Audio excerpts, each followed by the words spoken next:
Smart city ಮಂಗಳೂರಿನ ರಸ್ತೆಗಳಲ್ಲಿ ಬರೀ ಹೊಂಡಗಳದ್ದೇ ಕಾರುಬಾರು ಇದೆ. ಇದೇ ಹೊಂಡಗಳಿಗೆ ಬಿದ್ದು ಎಷ್ಟೋ ಜನರು ತಮ್ಮ ಜೀವ ಕಳೆದುಕೊಂಡಿದ್ದಾರೆ. ಆದರೂ ಜಿಲ್ಲಾಡಳಿತ ಮಾತ್ರ ಇದರ ಬಗ್ಗೆ ತಲೆಕೆಡಿಸಿಕೊಂಡಂತಿಲ್ಲ. ಆದರೆ ವೃದ್ಧರೊಬ್ಬರು ನಂತೂರು ಬಳಿ ಇರುವ ರಸ್ತೆ ಹೊಂಡಗಳಿಗೆ ತಮ್ಮದೇ ಕಾರಿನಲ್ಲಿ ಮಣ್ಣು ತಂದು ಹಾಕುತ್ತಿದ್ದಾರೆ.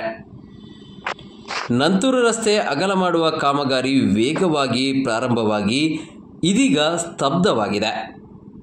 ಈಗ ಇರುವ ರಸ್ತೆಗಳಲ್ಲಿ ಬರೀ ಹೊಂಡಗಳೇ ತುಂಬಿದ್ದು ವಾಹನ ಸವಾರರಿಗೆ ಸಂಕಷ್ಟ ತಂದೊಡ್ಡಿದೆ. ಇದೇ ರಸ್ತೆಯಲ್ಲಿ ಸಂಚರಿಸುವ ಪಾಂಡುರಂಗ ಕಾಮತ್ ಅವರು ತಮ್ಮ ಕಾರಿನಲ್ಲಿ ಮಣ್ಣನ್ನು ತಂದು ರಸ್ತೆಯ ಹೊಂಡಗಳಿಗೆ ಹಾಕಿದ್ದಾರೆ. ಜನರ ತೆರಿಗೆ ಹಣದಿಂದಲೇ ಕಾರ್ಯಭಾರ ನಡೆಸುವ ಸ್ಥಳೀಯ ಆಡಳಿತ ಮಾಡಬೇಕಾದ ಕೆಲಸವನ್ನು ಈ ವೃದ್ಧರೊಬ್ಬರು ಮಾಡುತ್ತಿದ್ದಾರೆ. ಇದು ನಮ್ಮ ಸ್ಮಾರ್ಟ್ ಸಿಟಿ ಸ್ಥಿತಿ. ಇಬ್ಬರು ಮಕ್ಕಳು, ಮುಂದೆ ಒಂದು ಹಿಂದೆ ಒಂದು. ಈ ಮಕ್ಕಳನ್ನು ತಗೊಂಡು ಹೋಗುವಾಗ ಪಾಪ ಅವರಿಗೆ ನಿಲ್ಲಿಸಬೇಕು, ಕ್ಲಚ್ ಹಿಡ್ಕೊಂಡು ನಿಲ್ಲಿಸಬೇಕು. ತುಂಬ ಹೊತ್ತು ಸ್ಟಾರ್ಟಿಂಗಲ್ಲೇ ಇರಬೇಕು. ಒಂದು ವೇಳೆ ಗಾಡಿ ಬಂದು ಬಿದ್ದರೆ ಪುನಃ ಮಕ್ಕಳನ್ನು ನಿಲ್ಲಿಸಿ ಪುನಃ ಸ್ಟಾರ್ಟ್ ಮಾಡಬೇಕು. ಇಂಥ ಹೊಂಡ ಒಂದೊಂದು ಸಿಕ್ಕಿದರೆ ಅವರಿಗೆ ಪುನಃ ಕೆಳಗೆ ಬಿದ್ದ ಮೇಲೆ ಬರಲಿಕ್ಕೆ ತುಂಬ ಕಷ್ಟ ಆಗ್ತದೆ. ಮಕ್ಕಳಿಗೆ ಸಹ ಕಷ್ಟ.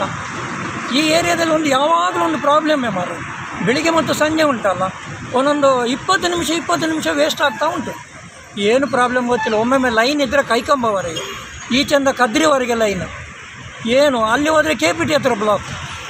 ಒಟ್ಟಾಸಿ ಈ ಸಮಸ್ಯೆ ಪರಿಹಾರ ಆಗೋದು ಯಾವಾಗ ಅಂತೇಳಿ ಗೊತ್ತಿಲ್ಲ. ಯಾವಾಗಿಂದ ಶುರು ಮಾಡಿದ್ದಾರೆ, ಈಗ ನೋಡಿ ಯಾವುದು ಕೆಲಸ ಆಗ್ತಾಯಿಲ್ಲ. ಈ ಮಾಡ್ತಾರೆ ಅಂತೇಳಿ ಭಾರಿ ಫಾಸ್ಟಲ್ಲಿ ಮಾಡಿದರು. ಎಲ್ಲ ಗುಡ್ಡವನ್ನು ಸಮೇತ ಎಲ್ಲ ಕಂಪ್ರೆಸರ್ ಎಲ್ಲ ಹೊಡೆದು ತೆಗೆದರು. ಈಗ ನೋಡ್ತೇವೆ ಯಾರು ಕಾಣ್ತಾ ಇಲ್ಲ ಕೆಲಸದವರು. ಇಲ್ಲಿ ನೋಡಿ ಸಿಕ್ಕಾಪಟ್ಟೆ ಹೊಂಡ ಆಗಿದೆ. ಡಿಸೆಂಬರ್ವರೆಗೆ ಮಳೆ ಇತ್ತು. ಈ ಮಾರ್ಗಕ್ಕೆ ಡಾಮರಾದ್ರೆ ಹಾಕಿ ಸರಿ ಮಾಡ್ತಾರೆ, ಅದು ಕೂಡ ಇಲ್ಲ. ಏನು ಮಾಡೋದು? ಈ ಜನರ ಸಂಕಷ್ಟ ಕೇಳುವವರು ಇಲ್ಲಾಗಿದೆ. ಎಲ್ಲ ರಾಜಕೀಯ. ಏನು ಮಾತಾಡಲಿಕ್ಕೆ ಪ್ರಯೋಜನ ಇಲ್ಲ ಮಾತಾಡಿ.